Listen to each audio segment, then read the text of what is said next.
بسم اللہ الرحمن الرحیم۔ السلام علیکم ورحمۃ اللہ وبرکاتہ۔ امید کرتا ہوں تمام دوست احباب خیریت سے ہوں گے۔ تو آج ایک دن کو میرے سامنے ایک کیس آیا، ایک چھوٹے بھائی کی بکری کو ٹیٹنس کا مسئلہ بن گیا تھا۔ تو آج میرا ایک چھوٹا سا پیغام، ایک چھوٹی سی آگاہی آپ کو دینا چاہتا ہوں ٹیٹنس کے بارے میں۔ یہ کیا ہوتا ہے، یہ کیسے پھیلتا ہے، اور اس سے بچنے کے لیے ہمیں کیا کرنا چاہیے۔ پیارے دوستو، اکثر ہمارے جو فارمر ہیں، ہمارے تمام فارموں پہ، تمام گھروں میں، بالخصوص جو بھائی دیہات سے تعلق رکھتے ہیں، ہر گھر میں ہم نے بہت سارے جانور جو ہیں وہ اکٹھے رکھے ہوتے ہیں۔ مثلا ایک بھائی نے بھینسیں رکھی ہوئی ہیں، اس کے ساتھ اس نے 2-3 گائے رکھی ہوئی ہیں، اس کے ساتھ اس نے 2-4 کتے رکھے ہوئے ہیں، اس کے ساتھ ساتھ گدھا، گھوڑی یا گدھی بھی جو ہے وہ فارمر کا ایک قسم کا دائیں بازو ہے جی، اس سے کے بغیر گزارا نہیں ہوتا۔ لیکن دوستو، میری گزارش یہ ہے کہ جب بھائی آپ نے کوئی بھی آپ فارمنگ کریں، آپ نے گائے بھینس بھینس رکھی ہوئی ہے، تو بالخصوص گدھی اور گھوڑی کو اپنے جانوروں سے دور ہٹا کے دور جگہ بنائیں جہاں پہ آپ اس کو باندھا کریں، ٹھیک ہے جی، دور رکھنی ہے اس کو اپنے جانوروں کے قریب نہیں باندھنا۔ آج کا میرا عنوان ہے ٹیٹنس۔ ٹیٹنس ایک متعدی بیماری ہے جو ایک خاص قسم کے بیکٹیریا سے پیدا ہوتی ہے۔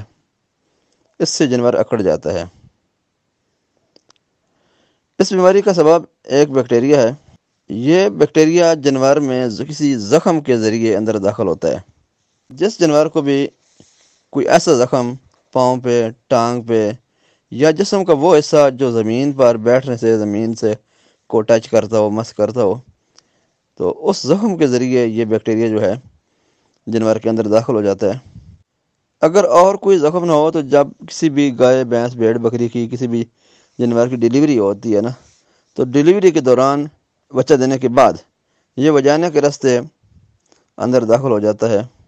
تو بچوں کا جو ناف ہوتا ہے، ناف سے تازہ خون رس رہا ہوتا ہے، ناف کے ذریعے بچوں کے اندر بھی یہ داخل ہو جاتا ہے، اور یہ زخم میں جا کر بیسیلس بن جاتا ہے اور وہاں ترقی کر کے اپنی تعداد بڑھا دیتا ہے، اور پھر یہ جانور کے اندر ٹاکسن پیدا کرتا ہے، یعنی کہ اپنی زہر پھیلانا شروع کر دیتا ہے۔ بیکٹیریا خود تو زخم کے اندر ہی رہتے ہیں، لیکن ان کا جو زہر بنتا ہے وہ جانور کے مختلف اعضاء پہ اثر کرنا شروع کر دیتا ہے، اور وہ اعضاء آہستہ آہستہ اکڑ جاتے ہیں، اور بالآخر اس چیز کی جاندار کی موت ہو جاتی ہے۔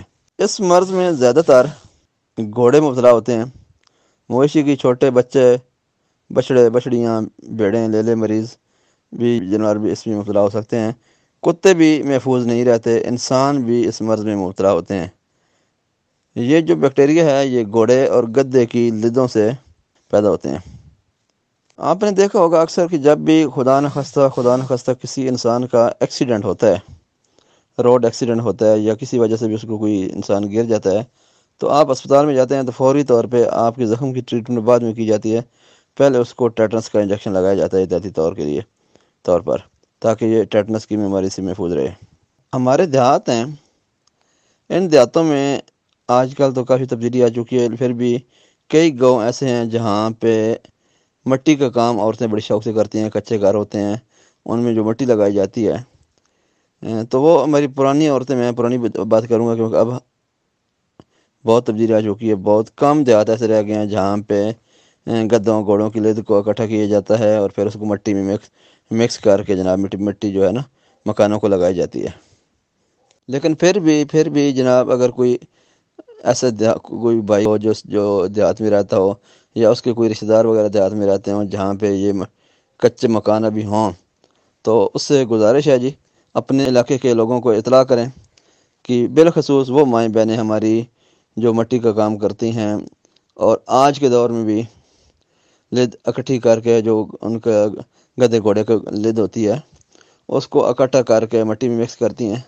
تو وہ عورتیں بیچاری ایسا کرتی تھیں کہ صبح سویرے سورج نکلنے سے پہلے لوگوں کے گھروں میں جا کر ان کے جانوروں سے گدھوں گھوڑوں کی جو لد اکٹھی کرتی تھیں، تاکہ وہ سویرے سے لیے جاتی تھیں تاکہ وہ لوگ ان کا اپنا گڑا ہے جہاں پہ یا ڈھیر ہے، ہم تو اس کو ڈھیر بولتے ہیں پنجابی میں، ڈھیر ہے، وہاں پہ نہ پھینک دیں اور وہ ضائع نہ ہو جائے۔ عورتیں سویرے نکلتی تھیں اور جا کے وہ اٹھا لیتی تھیں۔ قدرت کا ایک نظام ہے کہ جب سورج کی پہلی کرن زمین پر پڑتی ہے، جہاں جہاں گدے گھوڑے کی لد پڑی ہوتی ہے، وہ بیکٹیریا جو ہے اس لد کو چھوڑ کر زمین کے اندر داخل ہو جاتا ہے، اور پھر وہ کئی سالوں تک زندہ رہتا ہے اور زمین میں گھومتا پھرتا رہتا ہے۔ تمام خواتین و حضرات سے گزارش ہے ان کو اطلاع کریں کہ جو لد اکٹھی کرتے ہیں کہ جب سورج طلوع ہو چکا ہو، مکمل طور پہ طلوع ہو چکا ہو، اس وقت آپ اس کو لد کو اکٹھا کریں۔ کوشش کریں کہ اپنے ہاتھوں پہ کوئی دستانے وغیرہ، گلوز وغیرہ شاپر جو ہے نا وہ چڑھا لیں۔ ٹیٹنس کا دوسرا نام چاندنی کوش بھی ہے، کیونکہ روشنی جب جانور جو ہے نا جس پر روشنی پڑتی ہے یا کسی انسان کے آواز آتی ہے، پاؤں کی آواز آتی ہے، تو اس سے ڈرتا ہے، خوف زدہ ہوتا ہے۔ اس کا دوسرا نام چاندنی کوش بھی ہے۔ اور روشنی کی وجہ سے ایسا جانور، جس جاندار کو بھی ٹیٹنس ہو جائے، انسان کو بھی ہو سکتی ہے، جب جانوروں کو بھی ہو سکتی ہے، وہ اس سے زیادہ خوف زدہ ہوتا ہے۔ جب بھی یہ بیماری کسی بھی جانور کو آتی ہے تو وہ کھانا پینا چھوڑ دیتا ہے، اس کے کان کھڑے ہو جاتے ہیں، اس کا منہ کھول جاتا ہے، مختلف اس میں علامات ہوتی ہیں۔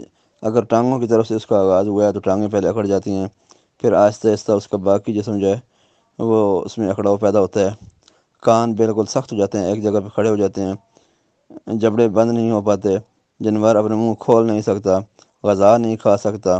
تو اس طرح اس میں مختلف نظامات آخر کرتے کرتے اس کے جو پھیپھڑے ہیں، جو اس کے جانور کو نظام، جس کا سانس کا نظام چل رہا تھا، وہ اکڑ جاتے ہیں، اور بالآخر جناب 7-8 دن کے بعد وہ جانور مر جاتے ہیں۔ تو خدا نخواستہ جب بھی کہیں کسی جانور کو کوئی مسئلہ ایسا بن جائے تو اس کو پینسلین 40 لاکھ کے انجیکشن لگوائیں، اور ATS کے جو انجیکشن ہیں وہ لگوائیں۔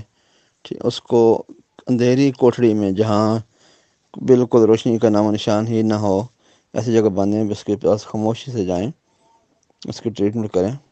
لیکن یہ آپ اگر پہلے لمحے اس کی ٹریٹمنٹ مطلب بیماری کا آغاز ہوتی ہے اس کی ٹریٹمنٹ کر لی تو اس کے بچنے کے چانس بن جاتے ہیں، باقی بہت کم چانس ہوتے ہیں ایسے جانوروں کے بچنے کے۔ کوشش کریں جب بھی آپ کے فارم پہ کسی جانوروں کی ڈیلیوری کا ٹائم قریب آئے تو جب وہ بچہ پیدا کر لیں تو ان کو بالکل کہیں بھی جب بھی ڈیلیوری کا کسی جانور کی ڈیلیوری ہو، وہاں پہ گدی کا نام و نشان نہ ہو۔ اگر آپ نے رکھنی بھی ہے تو اس کو دور باندھیں تاکہ وہ جو لد ہے آپ کے فارم پہ نہ کرے تو بہتر ہے۔ جب بھی کسی جاندار کی ڈیلیوری ہوتی ہے تو آپ ان بچوں کی ناف پہ ٹینچر پائیڈین جو ہے نا وہ ضرور لگایا کریں۔ بہت ساری بیماری جو ہے ان سے جانور محفوظ رہ جاتے ہیں۔ عورتوں کے بارے میں جو میں نے کہا ہے کہ ان کو روکا کریں، اس کی ایک مین وجہ یہ ہوتی ہے کہ جو ہماری دیہاتی عورتیں ہیں، ان کے ہاتھ اور پاؤں ہیں جو اکثر سردی میں کریک ہو جاتے ہیں، مردوں کے بھی کریک ہو جاتے ہیں، لیکن اگر کسی عورت کا ہاتھ یا پاؤں کریک ہے، خدا نخواستہ اس سے بلڈ جاری ہے، تو جب بھی وہ اس لید کو ہاتھ لگائے گی سورج نکلنے سے پہلے تو خدا نخواستہ جراثیم داخل ہو گیا تو پھر بھائیو انسان کی کوئی قیمت نہیں ہے۔